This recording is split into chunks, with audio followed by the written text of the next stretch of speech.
team who is working on this film for making this available to view right now. I know, you guys are still in the process of working on it, and maybe that's a good place to start. Can you maybe give us a status report? Tell us a little bit about where are you in the process of making this film? What work remains?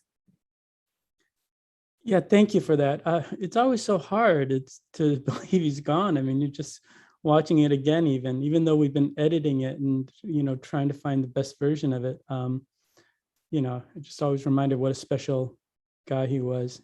But in terms of where we are in the process, we'd actually, as I mentioned earlier, this came out of an original project called Our Chinatown, and we had found individuals in different cities. And obviously, when COVID came about, we had to halt production. And so we were sort of in limbo, unsure what to do with the film.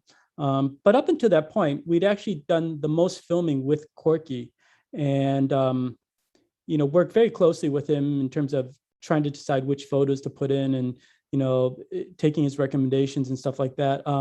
And the one of the things that makes me most happy about this film is that Corky actually got to see an early version of this rough cut, and he was so happy with it that he started showing it around himself, an unauthorized bootleg copy. And I would have to say, Corky, it's not done yet. Please don't do that. But I think because he did that, it makes me feel good to know that he approved. And so where we are in the process is obviously, with independent documentary filmmaking, a big part of it is, the budget. So I'm continuing the fundraise so that we can bring on additional team members.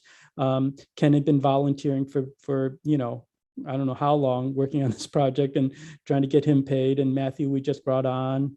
And I still need to hire, color correction, sound. There's a lot of details that go in that people maybe don't see on the screen, but those are the things that need to be happening. Working with the estate to sort of secure the rights to the photographs to use. And then, stupid busy work like, insurance, administrative, et cetera, et cetera. So that's sort of where we're at. And then we've got to figure out, what to do with the film and how to distribute it. I know we're talking to some people about possibly something in the fall, but if not, at the latest, when, the 1-year anniversary of Corky's passing on January 27th might be a good opportunity to do something. I don't know. So Ken and Matthew, do you guys want to chime in on what you guys see happening? Yeah, I mean, we're just trying to get through the finishing processes. This is not the only film we're working on. I mean, Curtis has a book he's trying to finish. I'm obviously, I don't know if people know, my film about the Museum of Chinese in America has brought me to New York a lot. So I'm trying to figure out how to finish that film. But, this is so important for us, this short film, this project, like projects like this. It's a miracle that these kinds of projects can get done, especially, APA short docs, they're tough to fund. And also, we're not wealthy. So how do we, maintain, sorry, that's my fire alarm. It's my No, it's do you like need the to worst leave? time. No, I probably am safe here, but yeah, it's we're just trying to get through these processes because we know this work is important and we just want to keep going. And I'll leave it at that. I'll mute myself now. Sorry. I think, Matthew, it would be great if you could talk a little bit about your process and what exactly a composer adds and how you go about thinking about the sound for a film. And maybe while you do that, Curtis, do you want to put in the chat where people can follow and find out more information about the progress? Okay. Yeah. That sounds great. So as far as the composing, I think it's really helpful when you have a film that presents the story in a very clear way to you. And I think in this case it was helpful, being family friends with Corky. And I mean, he used to remember when I was, I think, 16, 17, around then, playing a show at Webster Hall in New York City, a high school rock band, and he came by with his camera. So my mom mentioned it to him, and he was taking photos of us, and like those were the only professional photos we had. So it was nice to be able to contribute music to his story now here.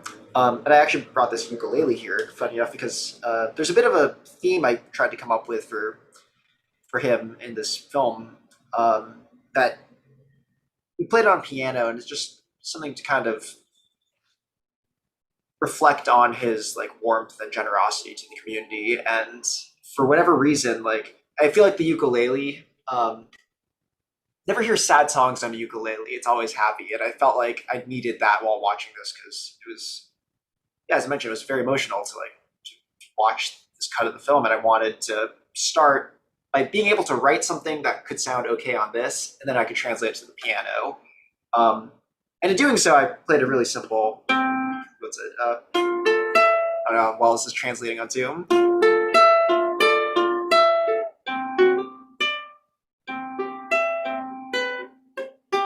And then adding some chords underneath it to just give it some emotional weight on the piano.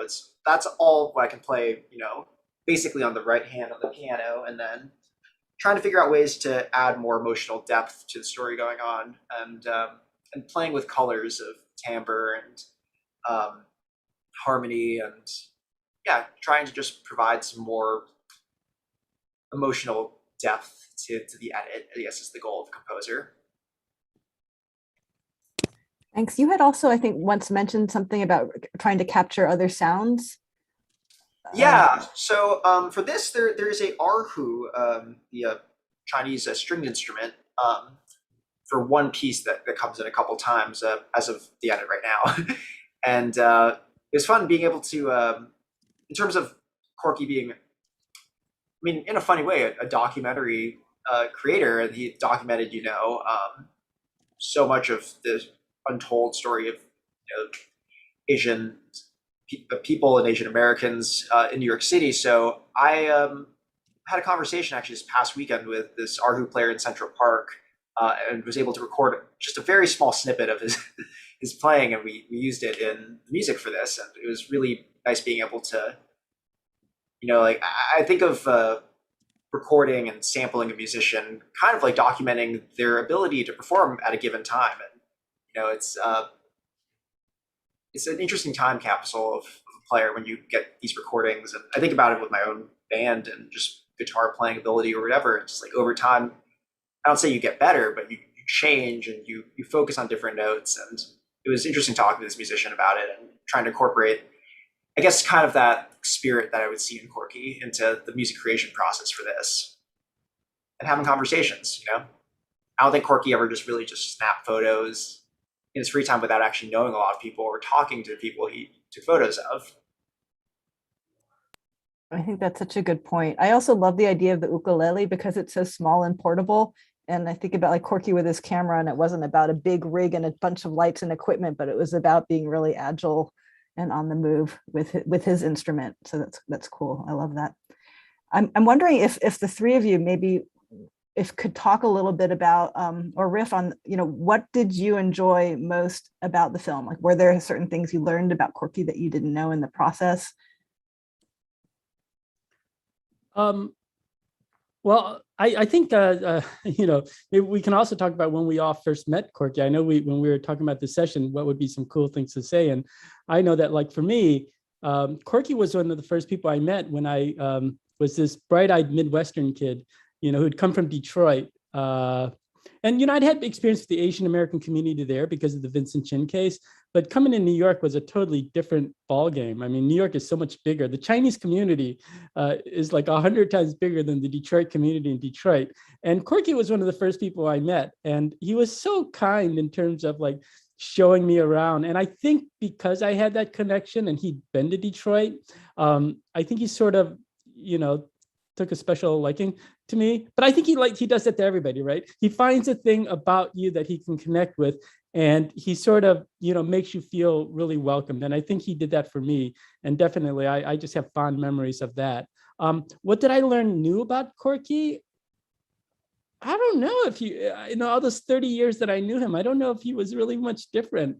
You know, maybe more of an activist side, you know, after all the stuff that he did in Utah, you know, and how he kept trying to like organize protests against, you know, the killers of Vincent Chin. That was a side that I didn't know about him, I guess, is that he really was an activist to begin with, you know, because I'd always just first known him as a photographer. So I think that was something that I learned about him, you know, that he was an activist himself too. So. Yeah, I would say sorry for the alarm. It's still going on. But I was very lucky to because just even after he passed and learning about Corky, I mean, it's a continual learning experience. Just learn about what he meant to the whole movement back in the day, basement workshop, the Chinatown Health Fair, starting that, just how instrumental he was, but also to get a sense of him as a human being, as like a warm-blooded man. Also, I mean, I'd say I was fortunate enough to be the cameraman and like spend time with Corky, and just these little precious moments where he would reveal himself as just a normal human being that was lonely, that was hungry, that had pains, that had regrets, that had frustrations. I think that was really the gift of the whole experience of this for me, is just getting these little intimate moments. We walk by like a lingerie store and he'll make like a little innuendo comment, which kind of like reassuring. Wow, he's human. He's not just a robot with a camera documenting stuff. Yay! And yeah, and that's what I took from my experiences. Late night rants. Just my perception of him changed over the course of the years. I think I met him in 2006 when I was showing my Japanese high school baseball in New York City, and George Hirose was in New York City. I met Karen there, and then getting my life in China out, being able to travel the country, showing that museum, that movie in all these different Chinatowns across America, but also serving on the board, and also being involved with Chinese American Citizens Alliance, and running into Corky in those kind of situations and spaces. Just really fortunate to see the many different sides of him. Hopefully we did it justice. Just we wanted to have a camera record and pay homage to our living heroes, but regretfully we took too long, and we just want to get this thing done and out there so people can understand what kind of person he was, and so his legacy can live on. I wanted to ask you about, oh, I'm sorry, Matthew, were you going to add something? No, it's all good. I mean, I talked a bit about, I think knowing him since I was like probably 5 or 6. I can't remember the exact day we met because I was a child. But yeah, he's always just been such a warm presence. And, I like what Ken said about, just like Corky is so great at just connecting or finding ways to connect with people and finding those ways in. And I think that that's a skill that is very admirable and something that I think we can all learn a lot from.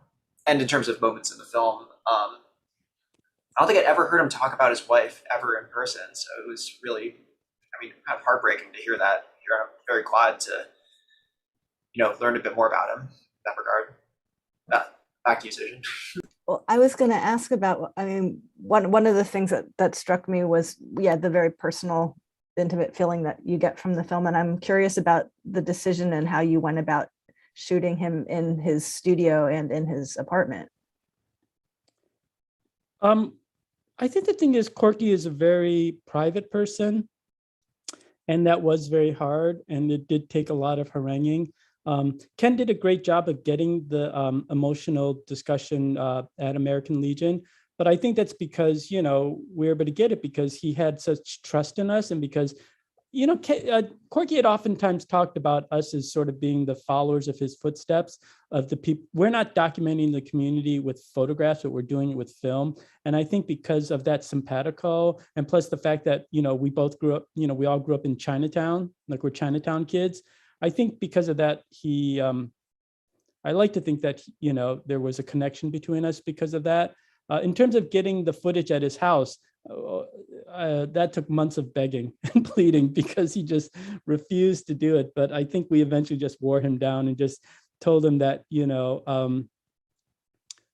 that this was a chance for people to see the other side of Corky that other people don't normally get to see, because he is so private. And, if he really wanted people to see a full picture of him, that he had to open up, about stuff like that. And I think, eventually, after you spend enough time with people and you ask them a lot of questions, they do start to open up, because at the end, I do think people want to have their story told. And it's just a matter of making them feel comfortable enough to tell that story, so. Yeah, I mean, there was a lot of begging involved. There's a lot of, I do want to mention Alvin Sang. He was another documentary filmmaker that was involved in the project. He helped us get some New York stuff when we couldn't. And he actually helped us, get some of the kitchen stuff. He was there helping coordinate. And, but yeah, I mean, I would like to also think that it was, like just learning about all the people he's touched, all the people whose lives, all the younger artists out there that are doing this kind of work, all the other, musicians, all these other people in our community that have been influenced by Corky. I mean, it's a continuation of all that. It's the part of the civil rights movement of appropriating the space, right? We weren't allowed to do certain jobs, but slowly and eventually we had politicians, elected officials, doctors, lawyers, and eventually artists. And we're at the point in our community society where we can have museums to reflect upon stuff. We can have artists document our experience and tell our stories. And I think, yeah, I mean, this is all part of that whole continuum.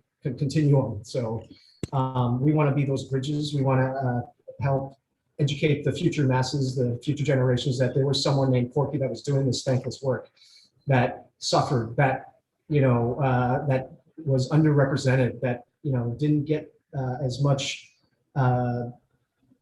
attention as it should have. So yeah, I mean, we're just trying to do this legwork. Well, I think this gets back to, what Ted was also talking about earlier, and also Curtis referenced this, is, the importance of storytellers, right? All communities need their storytellers, and stories can be told in lots of different media. And Corky obviously was a master storyteller in many ways. I really love one of the things he talks about in your film, which is how he was trying to get his parents to sort of recognize and see his work, and how he would like casually leave a paper around so that they would see it and remark on it. And this idea of like the intergenerational nature of stories and our communities. I'm wondering, for the three of you who are storytellers in your own way, if you find that your parents understand your decisions and vocation in ways that might be different than what Corky's parents thought at the time. I always joke that my parents had 6 kids. They could afford to lose one. So my parents have actually been surprisingly, well, not surprisingly, but just totally supportive of anything I wanted to do. And I've always thanked them for that. So, but then again, my family's been here since the 1800s. So I think some of that, second, third generation type thing is sort of not as impacted on my family. So yeah, as a kid of the post 1965 generation wave, trying to explain what being a filmmaker or artist, let alone artist, is been the biggest difficulty of my whole life, and I can't imagine Corky's. And that's why I could relate to that moment. Like, see, look, this is what I did. Even the crowning achievement of my life was having my dad at the world premiere of my documentary about him, My Life in China. And up until that moment, there was a disconnect. He had no idea what I had chosen for my life. But then, that moment, it just came into fruition. And I just wish that for anyone that in our APA community that pursues the arts and that has a hard time communicating that to our, people that take care of us, are raising us. Yeah, it's it's kind of funny. I mean, my mom is the one who introduced me to Curtis, and she's so happy that I'm able to write music for this film. And yeah, I was like, I wanted to decide between like music school or the more conventional, not artsy school. She just told me to go do the whatever I thought I'd feel more comfortable doing for the long run. And yeah, I mean, I was very lucky to have very supportive parents. My dad, who passed away a couple years ago, he was just so happy, or I'm so glad too, that he got to see music I did for feature film Centigrade even before it came out. Sneak a peek of the early cut to him. But yeah, I was very fortunate in that regard. And I remember actually the last time I saw Corky in person was at my dad's memorial service. And I played some music at the service, and I remember just talking to Corky was probably a less conversation. Yeah. About the importance of having, supportive parents, and now seeing this, I kind of think I understand a little more. So yeah, I'm eternally grateful to my folks and supportive to anyone here who wants to pursue any career in the arts. So thank you guys for that. So we are about 10 minutes before the end of this session and we transition to another one. And I know that people have questions. I mean, there's so much love coming through the chat for what people have seen so far and the things that you guys have been talking about. But I guess we should open this up for questions. And I wanted to ask Melanie or Kelilani to advise us on how we could do question and answer. Should we have it be that people unmute, or are we asking people to put questions into the chat? I think it's probably easier for people to put questions in the chat, or they can raise their hand and we can grab it from there. I think a lot of people just looking at the chat, just a lot of touching tributes. And did we put in information if people want to support the film, how they can do that? Curtis just did that, so right now. look. Okay. Does anyone want to share anything about Corky and what this film means to them? Don't be shy. Hi, everyone. I just wanted to thank you guys again in person. And, I met Corky so long time ago when I was first about to move to New York. And whenever I met him on the street, he remembered my name. Oh, the girl from Hawaii. And then I became a filmmaker, and he was so generous and open about introducing me to people. And I think it's so telling that the very last time I saw him, he was taking photographs with me in Punch Bowl Cemetery to try to document the Chinese American veterans of World War II in the hot sun, walking up and down the graveyards. That's my last picture of Corky, and you guys caught that spirit so well, and I'm just so thankful that you did that, because I felt such a great loss when he died, and you guys have given a little piece of him back to me with this film. So thanks so much. Thank you. I mean, I feel like, we don't set out trying to make these kinds of films for these kind of reasons, or, waiting for these kinds of moments. We kind of, APA art, you kind of just stick your head down and do the blood, sweat, and tears, and try to find a way to get it done. And it's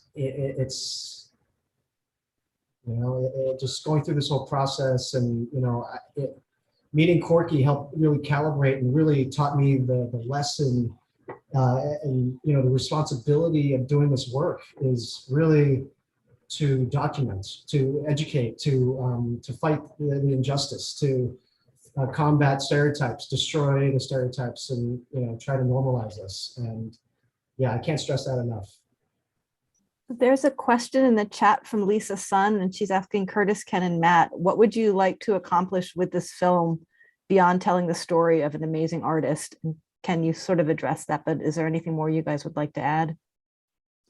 Yeah, the thing that I think about, with this really terrible past year in our community and the rise of hate crimes directed at Asian Americans in Atlanta and Indianapolis and other places, I think about Corky. I think about how he would have been at these places covering it and making sure that nobody forgets these things in our community. And I hope there's someone out there, doing the work that he would have done, capturing these stories and making sure that they're not forgotten. And so I think, if anything, I think that hopefully when people watch our film, they'll not only appreciate the work that Corky did, but they'll also think about all the work that still needs to be done. Because I think that's something that Corky intrinsically understood, is that this is a long-term fight. This is a long-term journey. It doesn't just end with one person, right? And that we have to continue telling these stories. We have to continue documenting these things that are happening in our community for future generations. And I feel like that's, if our film can inspire just one or two additional filmmakers out there, or photographers out there, or writers out there, or artists to continue the work of capturing the history of Asian Americans and the struggles of Asian Americans, I feel like, then I feel like we've done our job. So. And Doug Wong has his hand up. Doug, would you like to share your question either in the chat or unmute?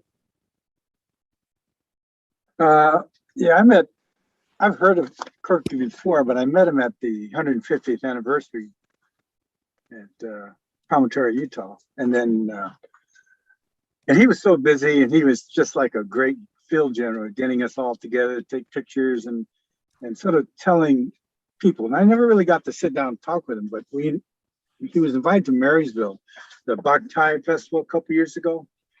And he was busy there, and I brought him a plate of food, and I had literally 5 minutes while he ate and he talked.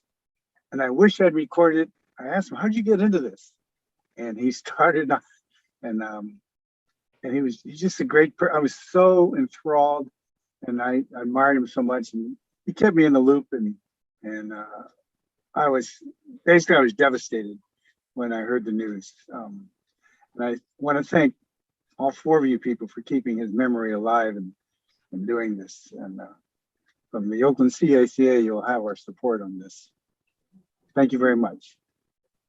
Doug, I'm glad to hear that you invited him out to Marysville, because I think that you guys have such an amazing community, and to have had Corky also document some of that is terrific to know. Yeah, and he, it's funny, he was, Brian Tom grew up in Marysville, and he was telling him the history about Marysville, how he grew up, and Corky was taking pictures of his pictures. And, and I always thought that was kind of funny, but like Brian said, well, there's no negatives. And just the idea of Corky saying, well, this is history in the making, and I document history, and then this will be passed on. So thanks again, everybody. I appreciate it. There's 2 last questions that I'm just going to bundle together for anyone to address, and then I think we'll turn it back over to Melanie. But 2 questions about is there going to be anything in the film that will capture Corky's role in recognizing the Chinese laborers in the building of the Transcontinental Railroad? And then do you plan to include any comments from third parties about the importance of Corky's work and how he impacted other people?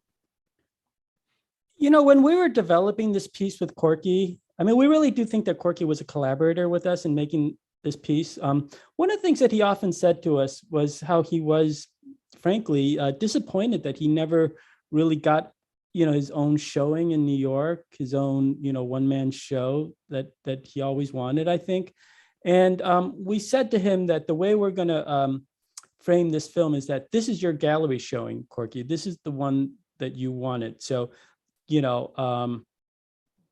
so in terms of selecting the pieces, like he told us, these are the photos that I want in. These are the ones that are important, because I think that for us, we really wanted to give Corky a chance to tell his own story. You know what I mean? In his words. And so that means, no, we do not plan to include any other voices outside. We did at some point thought about like having people speak afterwards, like, like the Marvel movies have the secret scene at the end where people just sort of like, we thought of like adding some, testimonials from people. But I think a recent decision was that maybe that would take away from the film. And so we might just leave it as is. For some of the people that did end up submitting some of their testimonials, we may just put that up as a separate thing on YouTube, people's responses. But no, I think that this is Corky's chance to speak for himself. That's the way we sort of see it. So. Thank you, all of you. It's been a real honor for me to be a part of this session. Curtis, Kenneth, Matthew, thank you very, very much for sharing this, giving us the opportunity to see this before you've put your final touches on it. Obviously, we're all incredibly grateful to Corky, and just great to see all of you here Can I together. give one more anecdote? Sorry. Oh wait, maybe Curtis has one. Sorry. Sorry. You can share the anecdote. I want to share. Thank you. Oh, okay, yeah. My anecdote is, just another thing that just came to my mind is just, I would have late night rants with Corky on Facebook where he would just rant about every little injustice. And, I just remember my conversation with Karen. She would always, mentioned the fact that Corky was always concerned about me because I would always carry such an expensive camera, but I would look like I'm like just really poor and broke. So up until like the very like last month of his life, he was still offering me money. So like this is the kind of person he was. And you know, I just want people to know how generous he was. And you know, I don't even know if I can ever live that guilt down of someone just offering you money until the very end of their life. It's just like, so you know, I just feel the need to share that. Yeah, Matthew, did you have any last words, or do you want? Then I'll just chime in. Go ahead. I'll just let you share your thanks. But it's just been such a pleasure working on this, and I'm so glad that everyone got to see this early cut. Yeah, so I just wanted to thank everybody who's taking the time to be here today, and it shows that you really care about Corky and the work that he wanted to do, and that's what we want to do. And I think one of the thing about Corky and what he was able to do in his life was he was able to bring people together and to bring community together. And I think that's the spirit too, is that, you know, today is another opportunity that he has brought us all together to talk about our community, to talk about that legacy. And that's why, you know, Corky was so involved with so many groups, you know, like CACA, because he recognized the importance of the work that you guys are doing as an organization, you know, as the first civil rights organization in our community. And so I think that that's why it was important for us to also share with you guys first over any other group, you know, this cut, because we believe that you guys are part of that kindred spirit with us as filmmakers that are trying to empower our community. We believe that your organization also represents that same spirit. And so we consider you guys as partners in making this film as well, not just partners with Corky for allowing us to tell his story, not just the partners here, Matthew, Kenneth, Alvin, and anybody else that's helped us along in this film, but you know, this is a collaborative community film is basically what I'm saying. This is a film that we're making for the community, and it will be shared with the community. And you guys are going to provide us with valuable input too, in terms of how to make it a better film. So thank you. I want to thank, you know, Curtis and Ken and Matthew and Sojin for coming on, sharing this, you know, beautiful, beautiful moving tribute to Corky. And, you know, Corky meant a lot to us. And I don't think we realized, you know, how much his work meant to us, you know, until we lost him. So what I like to do now is let's have a moment of silence for Corky to remember him. Okay, so let's do that now, all right? So we're going to have a moment of silence.